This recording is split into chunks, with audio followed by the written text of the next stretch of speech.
সিদরাতুল মুনতাহায় যাওয়ার পরে নবীজি দেখলেন বিরাট বড় বড়ই গাছ। এই বড়ই গাছের নিচে হযরত আজরাইল বসা। আল্লাহর জিবরাইল বলেন, ইয়া রাসূলুল্লাহ, উনি সেই মালাকুল মউত যিনি মায়ের কোল খালি করে দেয়, বাবার কোল খালি করে দেয় গো নবী। উনি সেই লোক যিনি সন্তানকে এতিম বানায়, সন্তানকে তিনি এতিম বানায়। ওনার নাম মালাকুল মউত। উনি সবার সাথে মুলাকাত করবে গো নবী। আল্লাহ নবী ডাক দিয়ে বললেন, আজরাইল করেন কি? বলে, হুজুর এই গাছের নিচে বসে আছি, প্রত্যেকটা গাছের পাতার ভিতরে একজন করে আদম সন্তানের নাম লেখা। নবী গো, কবে মৃত্যু হবে, কবে জন্ম হবে, ভাগ্যে কি আছে পাতার মধ্যে লেখা আছে। কোন দিন কোন সময় মারা যাবে তাও লেখা। ইয়া রাসূলুল্লাহ, যখন বান্দার হায়াত শেষ হয়ে যায়, 40 দিন আগে সিদরাতুল মুনতাহার পাতা ঝরে পড়ে যায়। আমি পাতাটা ধরে নিয়ে নোট করে ফেলি কে মারা যাবে। হুজুর 40 দিন পর্যন্ত বান্দার সামনে দিয়ে সকালবেলা একবার, বিকেল বেলা একবার আসা যাওয়া করি আর বলি, হে বান্দা, তোমার জীবনে আরো 40 দিন সময় বাকি আছে।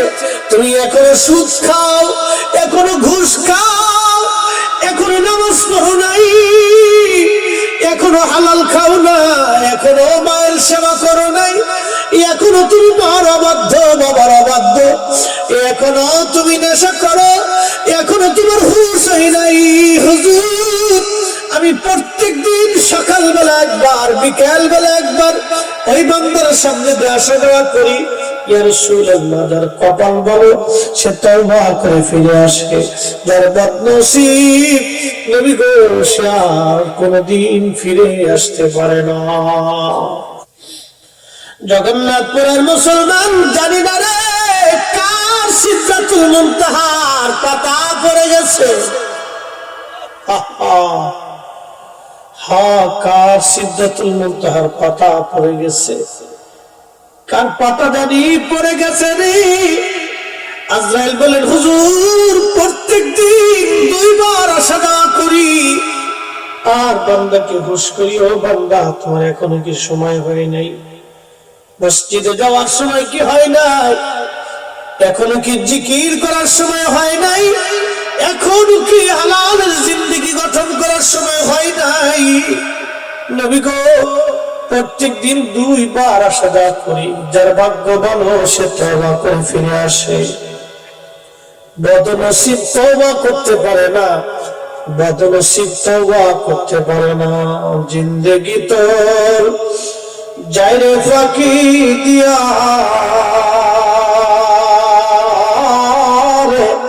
সোনার আদম, জিন্দেগি তোর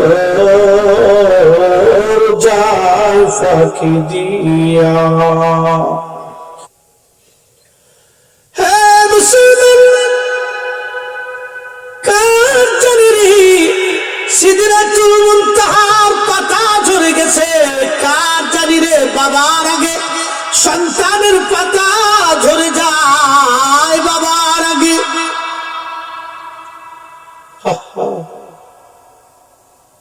বাবার আগে সন্তানের পাতা ঝরে যায়, স্বামীর আগে বিবিটা ঝরে যায়, বিবির আগে স্বামী, বড় ভাইয়ের আগে ছোট ভাই,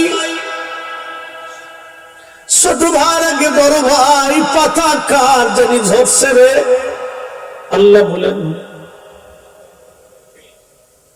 আল্লাহ পাক বলেন, কুল ইন্নাল মাউতাল্লাযী তাফিরুনা মিনহু ফাইন্নাহু মুলাকীকুম। যেখানেই পালাও না কেন, যত দূরেই যাও না কেন, সাত আসমান আর জমিনের ভিতরে যেখানেই লুকাও না কেন, মরণ তোমার সঙ্গে মুলাকাত করবে। সুম্মা তুরাদ্দুনা ইলা আলিমিল গায়ব ওয়াশ শাহাদা, তুমি মালিকের দরবারে ফিরে যাওয়া লাগবে। ইন্না লিল্লাহি ওয়া ইন্না ইলাইহি রাজিউন। নিশ্চয় আমরা মালিকের জন্যে মালিকের কাছে ফিরে যাব। কি নিয়ে যাব? আল্লাহ যদি জিজ্ঞেস করে, বান্দা তোমাকে আমি বৃষ্টি দিয়ে তোমার সজল সবুজ শ্যামল জন্য খাবারের জন্য রিজিক দিয়েছিলাম। ও বান্দা তোমাকে দুধ খাওয়াইছি, মাছ খাওয়াইছি, গোশত খাওয়াইছি, করছো কি? কি জবাব সেই দিন আমরা দিব বলেন তো? কি কি জবাব সেই দিন? কি জবাব সেই দিন দিব? আল্লাহ পাক বললেন, ও আমার বান্দা তুমি শোনো, ইযাল কুবুরু বুসিরাত, কবর থেকে তোমাকে আমি আল্লাহ উঠাবো। আলিমাত নাফসুম মা কদ্দামাত ওয়া আখারাত, তুমি যা পাঠাইছো দুনিয়ার থেকে তা আমি দেখাবো। দুনিয়ার থেকে তুমি যা পাঠাইছো আমি দেখাবো। তুমি পাঠাইছো কলার মধ্যে ভেজাল দিছো, ফরমালিন মারছো, আনারসে ফরমালিন, আমের মধ্যে ফরমালিন, বিড়ির মধ্যে মেডিসিন, খাবারের মধ্যে মেডিসিন। তুমি 2 নম্বরে ভেজাল ঢুকাইছো, মালে কম দিছো, বান্দা আমি দেখাইবো। তুমি নামাজ ছেড়ে দিয়েছো, বান্দা দেখাবো। তুমি জিনা করেছো, বান্দা দেখাবো। তুমি সুদ খেয়েছো, বান্দা দেখাবো। অন্যের সম্পদ তুমি মেরে খেয়েছো, সেদিন আমি দেখাবো তোমাকে কি পাঠাইলা তুমি। আলিমাত নাফসুম মা কদ্দামাত ওয়া আখারাত, আমি তোমাকে সেই দিন দেখাবো, তুমি দেখবা। ইয়া আইয়ুহান নাস, হে মানব, মা গাররাকা বিরাব্বিকাল কারীম, কে তোমাকে আল্লাহ থেকে জুদা করে দিল? কে তোমাকে আল্লাহ থেকে বিমুখ করে দিল? কে তোমাকে নামাজ থেকে বিমুখ করলো? কে তোমাকে রোজা থেকে জুদা করলো? কে তোমাকে হালাল থেকে জুদা করলো? কে তোমাকে নবীর প্রেম থেকে জুদা করলো? কে তোমাকে সুন্নাত থেকে জুদা করলো? কে তোমাকে নবীর আদর্শ থেকে জুদা করে দিল?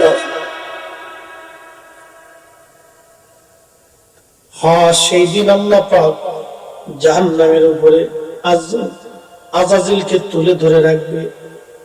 জাহান্নামীদেরকে ডেকে ডেকে দাবিয়ে দাবিয়ে জাহান্নামের দিকে নিয়ে যাওয়া হবে। জাহান্নামীরা জাহান্নামের সামনে দাঁড়ায় বলবে, এ রব, আমাদের কোনো দোষ নাই, ওই আযাজিল ধোঁকা দিয়ে দিয়ে আমরা জাহান্নামী বানাইছে। আল্লাহ, আমাদের কোনো দোষ নাই, আল্লাহ আমরা নির্দোষ। আল্লাহ বলবে, ও আযাজিল, আমি তো ন্যায় বিচারক, তোমার কি কোনো কথা আছে? আযাজিল আযাজিল বলবে, হ্যাঁ আল্লাহ, বক্তব্য আছে। বলে, কি বক্তব্য বলো? আল্লাহ ওদের জন্য বৃষ্টি দিছে কে? বলে, আমি দিয়েছি। রিজিক দিছে কে? বলে, আমি দিয়েছি। খাবার দিছে কে? বলে, আমি দিয়েছি। আল্লাহ ওদের হেদায়েতের দিলা, কিতাব দিলা, উলামা ইকরাম গেল, ওলি গেল, বুজুর্গরা গেল। আরে আপনাদের অঞ্চলে আল্লামা সাহেব কিবলা ফুলতুলি রাহমাতুল্লাহ আলাইহি কোথায় আপনার জকিগঞ্জ, সেখান থেকে এসে এই দেশের মধ্যে তিনি দাওয়াত দিয়েছেন, পয়সা করে দিয়েছেন। একটা দিনের জন্য দেখেন নাই কি দিছেন কি দেন নাই? কি কথা বলেন ঠিক কিনা? একটা দিনের জন্য দেখেন কি দিছেন কি দেন নাই, দেখে নাই। কোনদিন বলে নাই আমাকে এত দিতে হবে। কি কথা বলে ঠিক কিনা? বলছে? বলেন নাই, কোনদিন বলেন নাই। আরে কেন আসছেন তিনি? কি জন্য? এই জনপদের মানুষ জাতি আল্লাহওয়ালা হয়, কোরআন শিখে, নবীর প্রেমিক হয়, সেই জন্য আসছে। কি কথা বলে ঠিক কিনা? ওই বাজার স্বার্থ একটাই ছিল, দাঈল আল্লাহ, আল্লাহর দিকে ডাকার জন্য আসছে। দাঈল আল্লাহ, আল্লাহর দিকে ডাকার জন্য আসছে। দাঈল আল্লাহ, আল্লাহর দিকে ডাকার জন্য এসেছিলেন তিনি। আল্লাহর ফেরেশতারা, আল্লাহর বান্দারা বলবে, আল্লাহ ওই আযাজিল আমাদেরকে জাহান্নামী বানাইছে। আযাজিল বলবে, আল্লাহ তুমি তাদেরকে খাওয়াইলা, রিজিক দিলা, খাবার দিলা, বৃষ্টি দিলা, ফল দিলা, মাছ দিলা, সবকিছু দিলা, একটু মনোযোগ দেন। জিহ্বা আমাদের কয়টা? একটা জিহ্বা। একটা জিহ্বার উপরে খাবার দিলেন আম, জিহ্বায় বলল আম, কাঁঠাল, লেবু, কলা, পেঁপে, মিষ্টি, দই, আনারস, আঙ্গুর, বেদানা, মাছ, হরেক রকমের মাছ, বোয়াল মাছ, পুঁটি মাছ, ট্যাংরা মাছ। এক এক মাছের এক এক স্বাদ, সব মাছের এক স্বাদ না। এই এক এক মাছের এক এক স্বাদ যিনি দিলেন তিনি আল্লাহ। পৃথিবীর সব বিজ্ঞানী যদি এক জায়গা হয়, আল্লাহর দেওয়া একটা ট্যাংরা মাছ বানাই দিতে পারবে না। কথা বলেন ঠিক না? বাজান খুব মনোযোগ দিয়ে যাবেন বন্ধুগণ। আল্লাহ পাকে একটা জিহ্বা বানাই দিলেন, এই জিহ্বার উপরে হরেক রকমের খাবার দিলাম। একটা দিনের জন্য আল্লাহ বলেন, এই বান্দা জিহ্বার স্বাদ আমাকে দিয়ে যা, জিহ্বার বিল আমাকে দিয়ে যা। চোখ দিলেন আমার আল্লাহ, চোখটা অন্ধ করে বুঝে দেন পৃথিবী অন্ধকার দেখা যাবে, অন্ধকার অন্ধকার অন্ধকার। চোখটা খোলার পরে দুনিয়ার আলো দেখা যায়। কি চমৎকার আল্লাহ চোখ দিলেন। ওরে আল্লাহ দেওয়া চোখ দিয়ে 60 বছর ধরে দুনিয়া দেখলেন। একটা দিনের জন্য আল্লাহ বলেন বিল দিয়ে যা, বিল দিয়ে যা, বিল দিয়ে যা।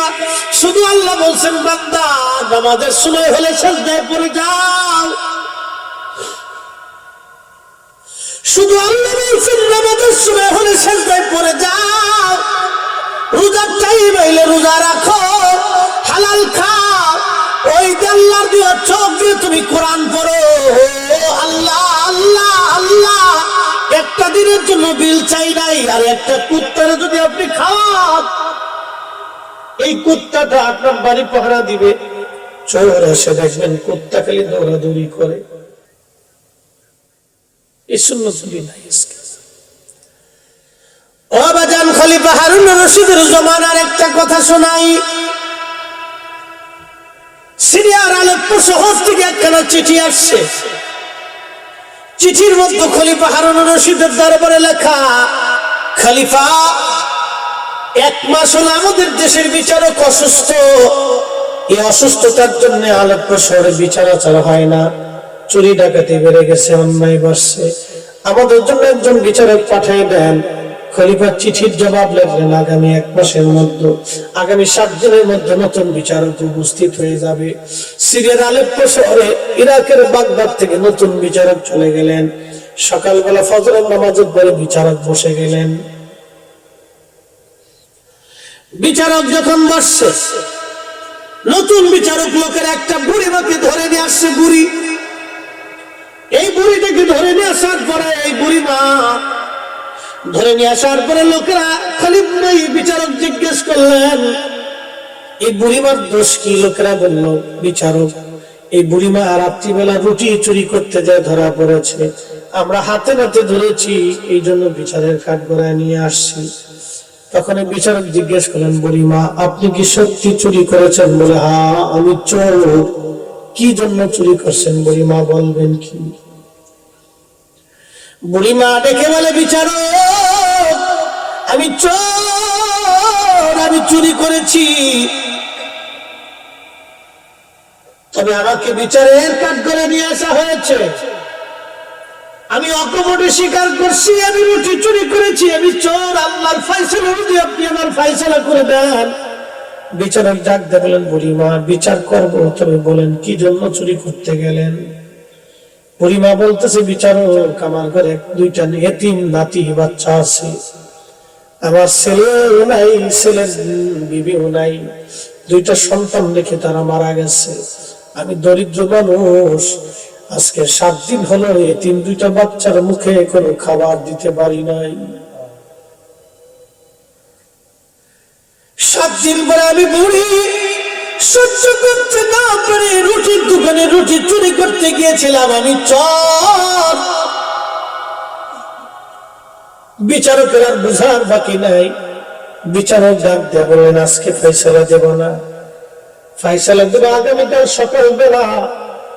তবে কালকে এই শহরের যিনি ডিসি আছেন, নগর প্রধান তিনি আসবেন, যিনি পুলিশ প্রধান তিনি আসবেন, খাদ্য গোদামের অধিদপ্তরের যিনি প্রধান আছেন তিনি আসবেন, শহরের ধনী ধনী ব্যক্তি যারা আছেন, আলেপ্পো শহরের ধনীরা সবাই আসবেন। কালকে সকালবেলা আমি বুড়িমার বিচার করব।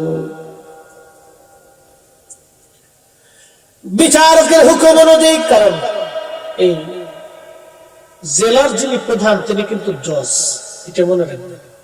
ডিসি সাহেবের উপরে হলো জজ সাহেবের পাওয়ার। বাংলাদেশের আইনের মাসালা জানিয়ে দেখি নাকি, এসপি ডিসির চাইতে বেশি পাওয়ার হলো জজ সাহেবের। জজ হলো জেলার প্রধান, উনি যা বলবেন তাই। ডিসি ওনার কথা শুনতে বাধ্য। জজ সাহেব বিচারক যিনি প্রধান বিচারক, উনি বলেন কালকে সবাই থাকবেন উপস্থিত, সবার উপস্থিতিতে কালকে বিচারের ফয়সালা করুন। দেখেন ইসলাম কেমন ছিল আর আজকে আমাদের দেশে কেমন হচ্ছে, খালি বুঝছেন। বিচারক রায় দিলেন। পরের দিন সকালবেলা ডিসি আসছে, এসপি আসছে, খাদ্য অধিদপ্তরের প্রধান আসছে, ধনীরা আসছে। বিচারক বলেন এই বুড়ি চুরি করেছে, আল্লাহর আইন অনুযায়ী শাস্তি হলো তার হাত কেটে ফেলে দেওয়া। কিন্তু আমি বৃদ্ধতার জন্য, অকপটে শিকারের জন্য তার হাত কাটা থেকে বন্ধ করে দিলাম, মওকুফ করে দিলাম। এই বুড়ির জন্য আমি 100 বেত্রাঘাত আমি নির্ধারণ করলাম, আর 100 রৌপ্য দিনার আমি জরিমানা ধার্য করলাম। এই কথা বলার পরে বিচারক নিজের আসন থেকে নেমে বললেন, এই সমাজের মানুষ, এই বুড়ি চুরি করে নাই, এই সমাজ তাকে চুরি করতে বাধ্য করেছে। দেখেন, কে বুড়ি চুরি করে, এই বুড়িকে সমাজ চুরি করতে বাধ্য করেছে। নতুন রায়, বুড়ির জন্য 100 বেত্রাঘাত নির্ধারণ করেছিলাম, এই 100 বেত্রাঘাতের 20টা বেতের গাড়ি আমি খলিফার জন্য নিযুক্ত করলাম। কারণ খলিফা যদি এই বুড়ির বাড়ি খাবার পৌঁছানোর ব্যবস্থা করতো, তাহলে এই বুড়ি চুরি করতো না, বয়স্ক ভাতা পায়। এটা খলিফা ব্যর্থ। খলিফার জন্য 20টা বেতের বাড়ি নির্ধারণ করলাম। যেহেতু খলিফার প্রতিনিধি আমি, অতএব আমার হাতের মধ্যে আগে মারা হোক।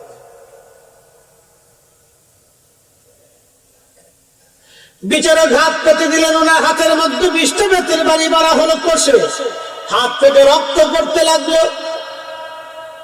এবার বিচারক বললেন যিনি নগর প্রধান আছেন, খলিফার পক্ষ থেকে উনি প্রধান, ওনার দায়িত্ব ছিল এই গরিব মানুষের খোঁজ নেওয়া, উনি নিতে পারে নাই। উনি খলিফার দায়িত্ব পরিপূর্ণ মতো পালন করে নাই বিধায় ওনার হাতে 20টা বেতের বাড়ি। আরো জোরে, ওনার হাতের মধ্যে 20টা বেতের বাড়ি ঝেড়ে মারা হোক সমান তলে।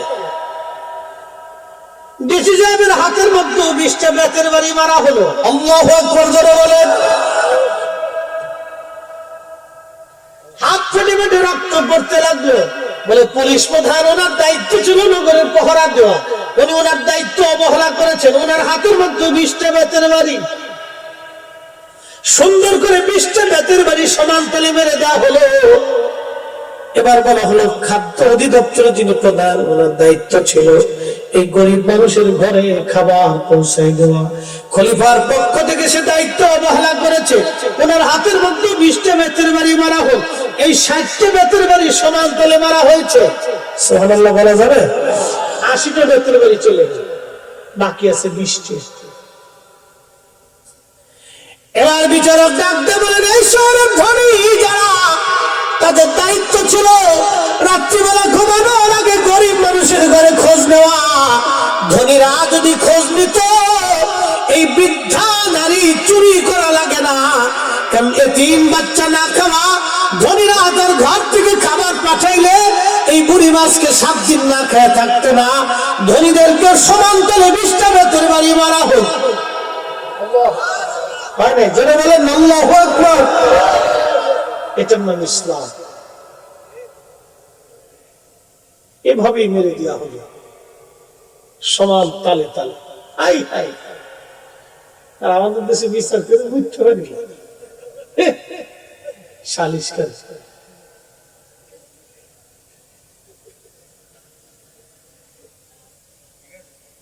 কত খারাপ পেয়েছি, বিচার করতে এসেছি, বিরাট বিচার উৎকাটন। উক্কা টানতে টানতে উক্কা শেষ।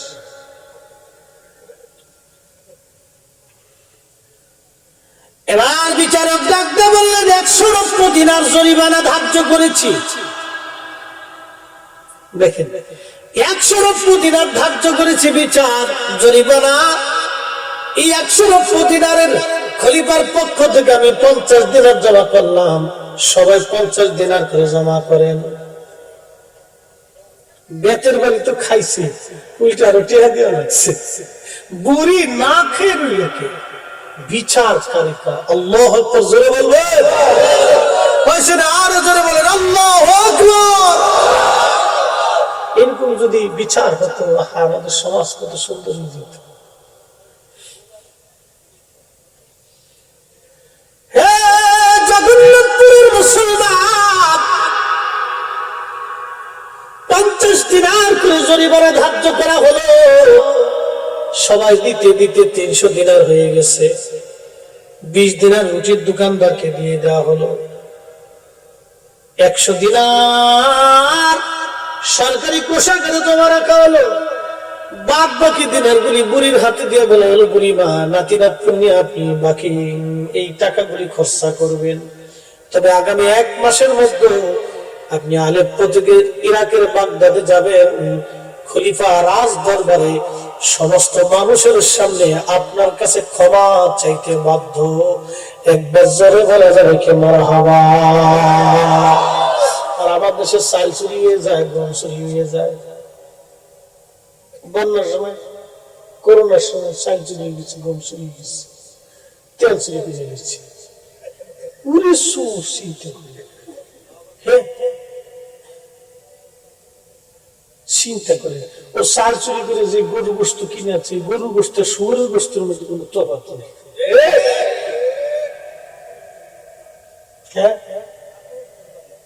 আহা মসজিদে জুতা চুরি, কয়েকদিন আগে ডিম চুরি হয়েছে। হঠাৎ করে ডিমের দাম আগুন বড়, চিড়ে ডিমই নাই বলে দেশে। মুরগি কি সব দেশে চলে গেছে, ডিম গেল কোথায়? চিন্তা করে ডিম নাই, ডিম নাই, ডিম গেল কোথায়? প্রত্যেক রাত্রে কিন্তু মুরগির ডিম পড়ছে। তো যে সময় ডিমের সংকট, ওই সময় আমি মাহফিল গেছিল ওই ময়মনসিংহের ভালুকা। তো ভালুকা যেই বাড়িতে খাবার দিবে ওই বাড়িওয়ালা ডিমের মানে ফার্ম আছে। আমি জিজ্ঞেস করলাম, ভাই বাম্পার হয়ে গেছে হুজুর, আল্লাহ কি রে করে আমরা চেয়ে পাইছি। চেয়ে খারাপ হলো সিন্ডিকেট দেখেন ডিম চিকি পারতেছে মুরগা। আমি যাই দিয়েছি মুরগা ডিম চিকি পারছে। আল্লাহ ডাক দিবে, দানবীর হে দানশীল, তুমি কি জন্য দান করছো? দানশীল বলবে, আল্লাহ তোমাকে খুশি করার জন্য দিয়েছিলাম। আল্লাহ বলে, মিথ্যা বলছো। মানুষ যদি তোমাকে দানবীর বলে, দানশীল বলে, এই জন্য তুমি দান করছো। যা আমি আল্লাহর কাছে কিছু পাবে না, তুমি দুনিয়ার মধ্যে তুমি পাইছো, আমি আল্লাহর কাছে কিছুই তুমি পাবে না। সেদিন আল্লাহ পাক তার হাত পা বেঁধে উপর করে করে টেনে টেনে টেনে টেনে জাহান্নামে নিয়ে চলে যাবে। ওই দিন দানশীল আর কিছুই পাবে না, শুধু ইখলাসের জন্য সে কিছুই পাবে না। অথচ দুনিয়াতে কোটি কোটি টাকা দান করেছে, কিয়ামতের মাঠে কিছুই পাবে না, শুধু ইখলাসের জন্য কিছুই পাবে না। মুসনাদ আহমদের মধ্যে হাদিস আছে, নবীজি বলেন, উম্মত আল্লাহ রাব্বুল আলামিন মাটিকে সৃষ্টি করলেন, জমিন সৃষ্টি করার আগে আল্লাহ পানি সৃষ্টি করলেন। এই যে আপনাদের বন্যার সময় এই পুরো এলাকাটা পানির নিচে ছিল, আজকে বন্যা নাই, পানিও নাই, পানি শুকায় গেছে। কোটি কোটি মন দিলেন পানি, আল্লাহ আবার নিয়ে চলে গেলেন আমার আল্লাহ। একসাথে জোরে বলা যাবে কি আল্লাহু আকবার? এই ক্ষমতার মালিক কে? আল্লাহ আল্লাহ আল্লাহ আল্লাহ আল্লাহ আল্লাহ। যে আল্লাহ কোটি কোটি মন পানি এই সুনামগঞ্জে দিলেন, সে আল্লাহ কোটি কোটি মন পানি নিয়ে আবার জায়গাটাকে আল্লাহ শুকনো বানাই দিচ্ছে। আল্লাহ আল্লাহ সেজদা দিলে আল্লাহকে দেন, জিকির করলে আল্লাহ করেন, ভরসা করলে আল্লাহর উপরে করেন, ভরসা করলে আল্লাহর উপরে করেন। হাসবুনাল্লাহু নি'মাল ওয়াকিল নি'মাল মাওলা ওয়া নি'মান নাসীর। আল্লাহ বলেন যে আমার উপরে ভরসা করে আমি আল্লাহ তার জন্য যথেষ্ট হয়ে যাই। একবার জোরে বলা যাবে কি সুবহানাল্লাহ।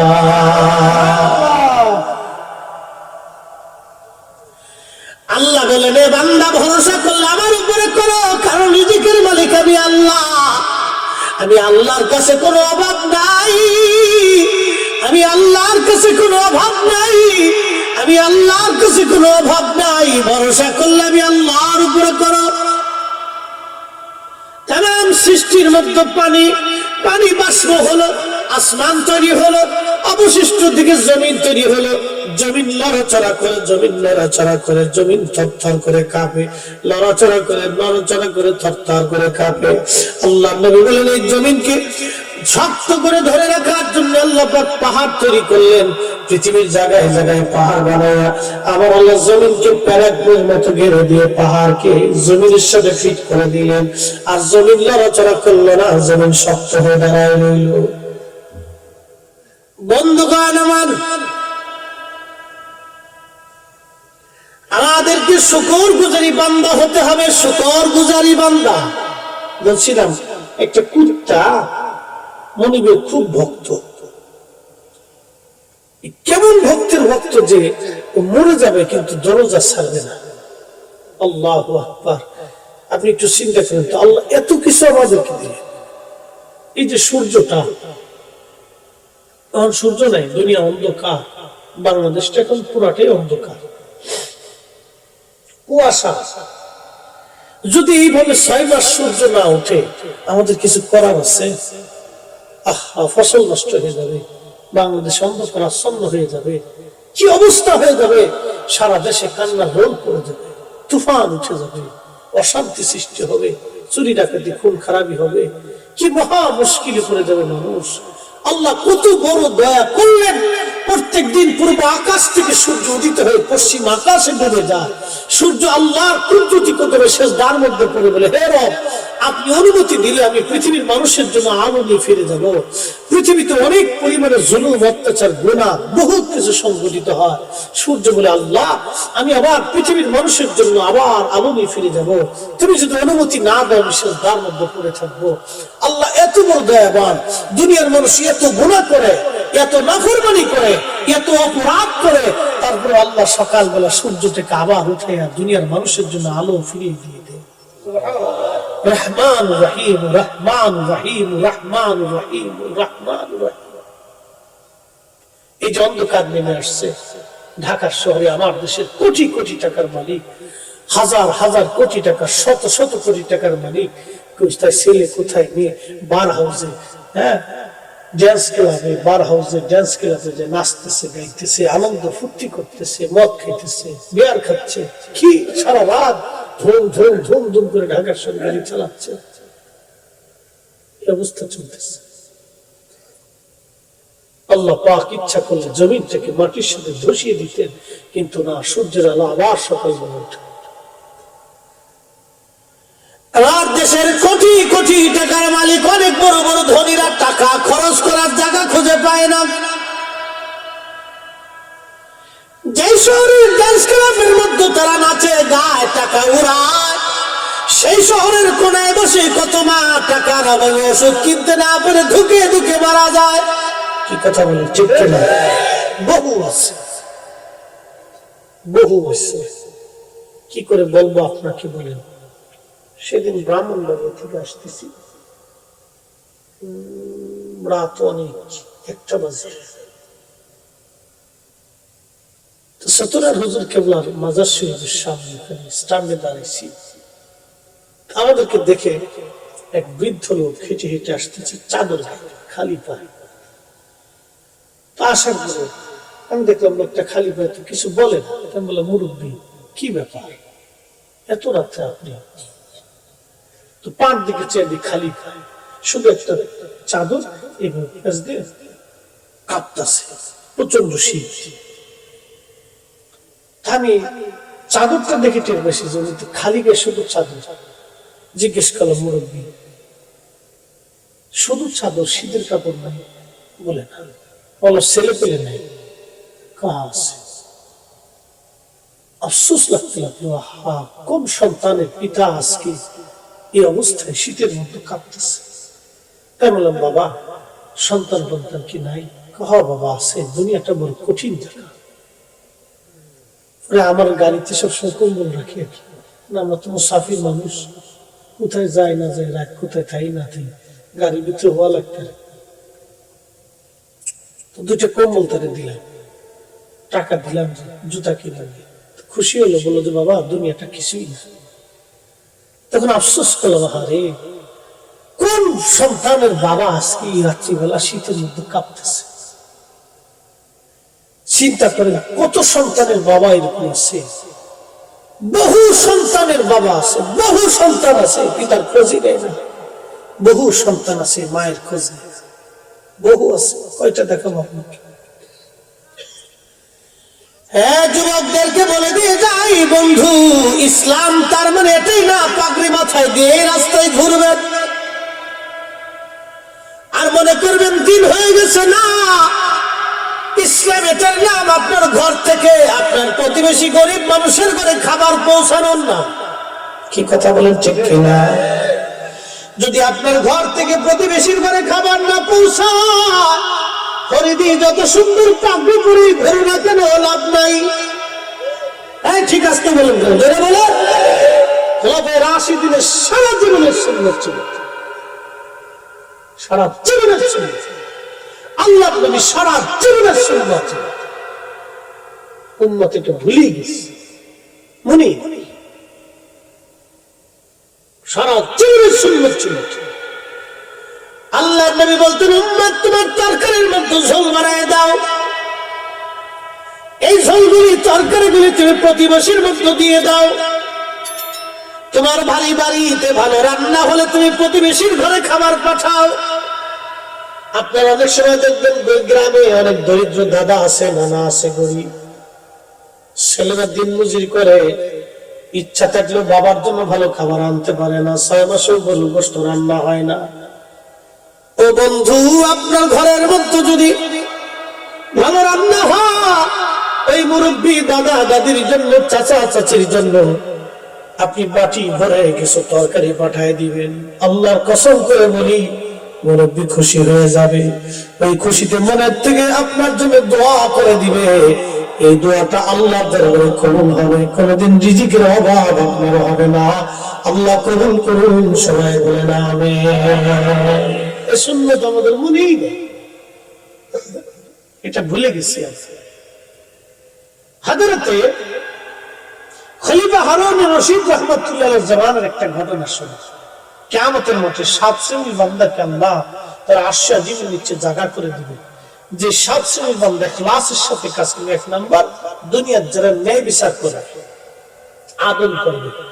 মনে কিছু নিয়েন না, আমাদের সমাজে এখন অনেক জায়গায় দেখা যায় যারা বিচার আচার সালিশ ব্যবহার করে অনেকে মুইতেই পারি না। ঠিক আছে, জোরে বলেন। যারা মুইতে পারি না, ও বিচার কি করবে? ও তো ডান বাম দিয়ে টেবিলে নিচ ডানে পকেটে মেরে দিচ্ছে, এজন্য তো সঠিক বিচার হয় না। কি দান বাবা, বাগান খারাপ করেছি আমি? বিচার করবো হলো মুরব্বীরা, একবারে বয়োজ্যেষ্ঠ লোক, আবেদ সালেহ, যারা নামাজ কালাম পরে, পরহেজগার, আল্লাহ খোদার ভয় আছে, এরা হলো বিচার। এরা বিচারে বসলে এদের সিদ্ধ হলো, আল্লাহ আমি 2 দিন পর কবরে চলে যাবো, এই মানুষের টাকা পয়সা নিয়ে 2 নম্বরই বিচার করলে আল্লাহ আমার উপায় কি হবে, তাদের চিন্তা হলো এটা। আর মরতে পারি না, হ্যাঁ তুই যে সালিসের বিচার